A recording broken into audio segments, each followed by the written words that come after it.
Informasi lainnya, Saudara, tim pelari api PON ke-21 Aceh Sumut disambut antusias masyarakat Aceh Jaya di halaman kantor Bupati setempat. PJ Bupati Aceh Jaya Murtala mengatakan bahwa masyarakat Aceh Jaya siap menyukseskan pegelaran PON ke-21 meskipun tidak ada cabang olahraga yang dipertandingkan di daerah ini. Iring-iringan kirap api Pekan Olahraga Nasional PON ke-21 Aceh Sumut yang melanjutkan estafet dari Banda Aceh telah tiba di Aceh Jaya dan disambut meriah dengan iringan marching band dan sorak-sorai masyarakat. Antusias masyarakat Aceh Jaya mulai dari siswa sekolah menengah atas hingga ASN di lingkup pemerintahan Aceh Jaya memadati lokasi seremonial upacara penyerahan api PON ke-21 di halaman kantor Bupati Aceh Jaya.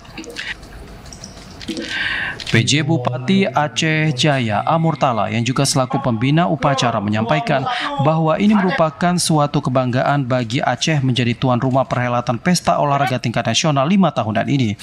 Menurutnya, masyarakat di Aceh Jaya sangat antusias menyukseskan PON ke-21 ini meskipun tidak ada cabang olahraga yang dipertandingkan di daerahnya. Meski demikian, dirinya menilai Aceh Jaya sebagai daerah yang akan dilintasi oleh para atlet dan pengunjung PON ke-21 harus mengambil peluang besar dengan menjajakan berbagai produk unggulan khas Aceh Jaya. PON tidak memiliki venue PON. Kami masyarakat Aceh Jaya sangat antusias untuk mendukung suksesnya PON 21 2024 di Aceh. Hal ini dapat kami buktikan dengan kehadiran berbagai elemen untuk menyaksikan kirap api PON dan upacaranya pada hari ini. Jadi momentum ini dapat dimanfaatkan oleh masyarakat karena kita merupakan daerah lintasan dari banyak orang nantinya yang terdiri dari atlet maupun ofisial. Saya sangat yakin mereka akan singgah di daerah kami.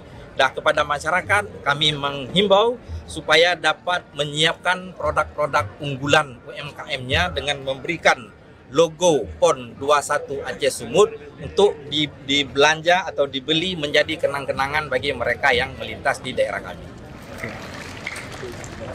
Seremonial kegiatan ditutup dengan penyerahan dan juga pelepasan tim pelari api PON ke-21 yang akan melanjutkan estafet menuju Kabupaten Aceh Barat dan Simelu. Pelepasan tim pelari api PON yang dilakukan dengan meriah dan menyiratkan semangat bahwa antusiasme dan juga kesiapan gelaran Pesta Olahraga Nasional ke-21 ini yang semakin dekat. Tim Liputan TVRI melaporkan.